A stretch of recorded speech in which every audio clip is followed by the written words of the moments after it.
अस्सलामुअलैकुम दोस्तों और साथियों, उम्मीद है आप लोग खैरियत से होंगे। इस वीडियो में हम जो कोरोना वायरस की एक साइंसदानों ने चौथी चालाकी, नोवेलिटी या यूनिकनेस, आप इसको जो भी नाम देना चाहें, वो पकड़ी है। और वो पकड़ी है ऑटोप्सी की रिपोर्ट्स पे। इससे पहले 3 ऐसी चीज़ें थी कोरोना वायरस में जो इससे पहले के जो वायरसेस हैं उनके अंदर ना साइंटिस्ट को नज़र आई, ना कभी डॉक्टर्स को नज़र आई। इसीलिए जो कोरोना वायरस का पहला नाम रखा गया था वो रखा गया था नोवल कोरोना वायरस 2019। नोवल कहते हैं कोई ऐसी चीज जो बहुत नई हो, बहुत यूनिक हो, जिसके बारे में ना पता हो कि ये आगे कैसे बिहेव करेगी। सबसे पहली जो नोवेलिटी या यूनिकनेस या चालाकी जो इस वायरस की समझ आई थी वो वुहान में समझ आई थी।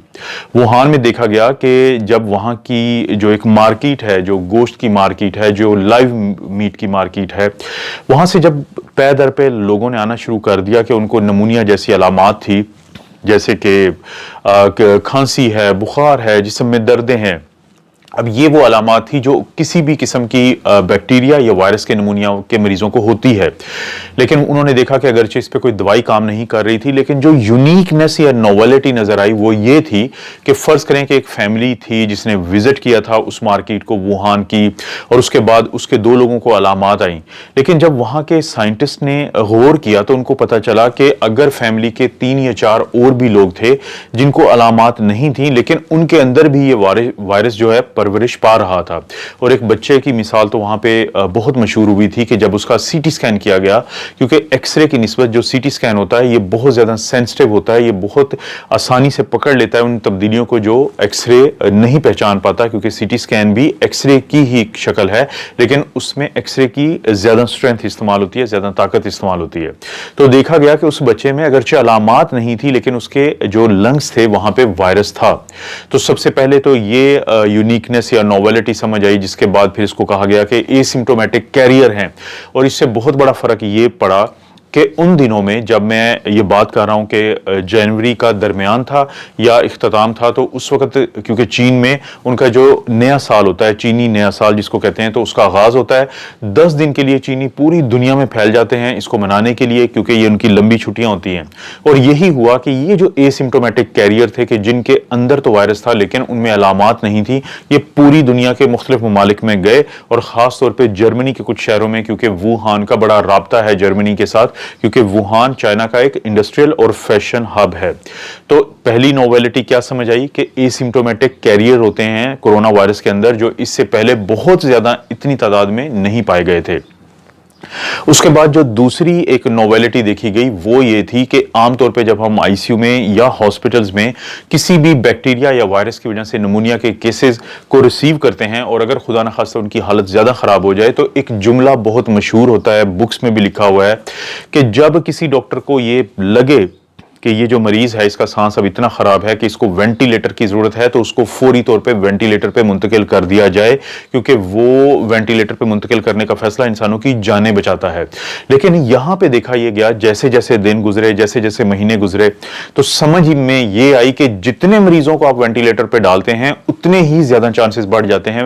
मरीज की जान जाने के। और अब जितना ज्यादा आप कोशिश करें कि वेंटिलेटर पे मरीज ना जाए, बल्कि उसको ऑक्सीजन देके गुजारा करें, तो उतने ज्यादा चांसेस रहते हैं कि ये मरीज जो है ये बेहतरी की तरफ चला जाएगा। ये रवैया वायरस का या इस वायरस की वजह से होने वाली बीमारी का बिल्कुल मुख्तलिफ था जो पहले वाली बीमारियों से। ये एक और नोवेलिटी समझ में आई। इसके बाद तीसरी जो नोवेलिटी थी, मुझे आज भी याद है कि वो बरतानिया से पहली दफा एक छोटी खबर के तौर पे उसको देखा गया कि कुछ लोग ऐसे आ रहे हैं इस वायरस की अलामात के साथ कि उनके अंदर जो loss of sense of smell और loss of sense of taste जो है वो उसको रिपोर्ट कर रहे हैं। वो बता रहे हैं कि उनको सूंघने और चखने की सलाहियत मुतासिर है। देखने में ये शुरू में एक इंतहाई छोटी अलामत समझी गई, लेकिन बाद में पता चला कि ये एक बहुत बड़ी अलामत है। 40 से जो है 45% के करीब वो लोग होते हैं जिनको सिर्फ loss of sense of smell और loss of sense of taste होती है। तो ये भी एक बड़ी यूनिक बात थी जो इससे पहले के वायरसेस में अगरचे किसी हद तक आप कह सकते हैं, लेकिन बहुत कम लोगों में होता था, और उसका तरीकाकार भी मुख्तलिफ था कि जब किसी के नाक में स्क्रीशंस इकट्ठी हो जाती थी तो उसके बाद वहां पे जो ऑल्फैक्टरी नर्व्स जो सेंस ऑफ स्मेल की होती है तो वो दबती थी, जिसकी वजह से, लेकिन यहां पे फिनोमेना ही डिफरेंट था। तो ये तीसरी चीज देखी गई थी। अब चौथी चीज 12 फरवरी 2021 को जो journal of American medical association का न्यूरोलॉजी का सेक्शन है, उसके अंदर एक स्टडी रिपोर्ट हुई है जिसने बताया है कि ये वायरस बहुत ही ज़्यादा यूनिक है, बहुत ही ज़्यादा नोवेल है। पता ऐसे चला है कि एक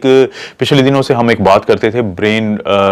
के जो भी कोरोना के वायरस के मरीज होते हैं, खासतौर पे जो लॉन्ग कोविड के होते हैं, तो उनको एक ब्रेन फॉग होती है कि उनको समझ नहीं आ रही होती, उनको जो सोचों को मुर्तकिज करना या किसी चीज़ पे कंसंट्रेट करने में बड़ी मुश्किल आती है और अक्सर उनको चक्कर आते रहते हैं। तो अब पिछले दिनों जो 15 मरीज थे जो कोविड के जो वहां पे पोस्टमार्टम हुआ, तो उनमें से 5 के अंदर एक ऐसी चीज मिली है जो इससे पहले कभी नहीं देखी गई। वो चीज क्या मिली है कि जो खून की छोटी नालियां होती हैं दिमाग की, कॉर्टिकल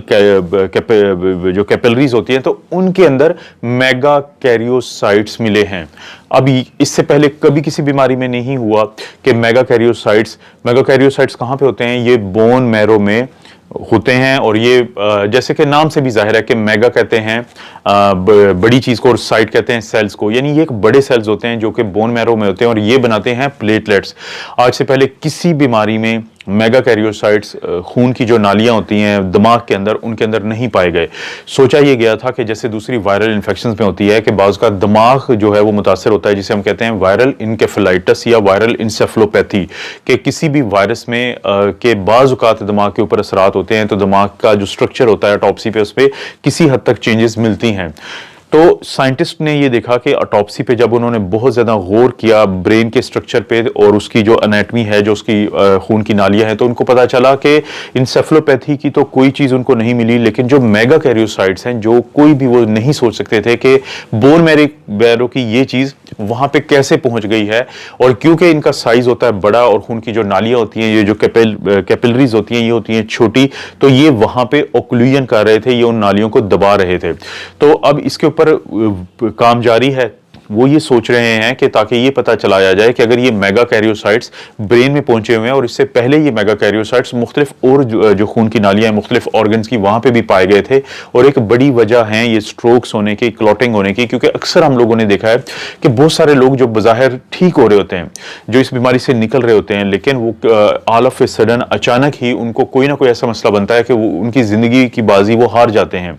तो और ये अक्सर देखा गया है। तो उनमें से एक बड़ी वजह हो सकता है कि ये मेगा कैरियोसाइट्स जो बुनियादी तौर पे तो बोन मैरो वो हमारी हड्डियों का वो गोदा होता है जो कि खून के मुख्तलिफ सेल्स बनाता है, और मेगा कैरियोसाइट्स प्लेटलेट्स बनाते हैं। तो जब ये खून की नालियों में पहुंचते हैं तो ये, क्योंकि इनका साइज बड़ा होता है, ये छोटी नालियों को बंद कर देते हैं, जिसकी वजह से उनको कोई ना कोई क्लॉटिंग का और स्ट्रोक्स का प्रॉब्लम बनता है।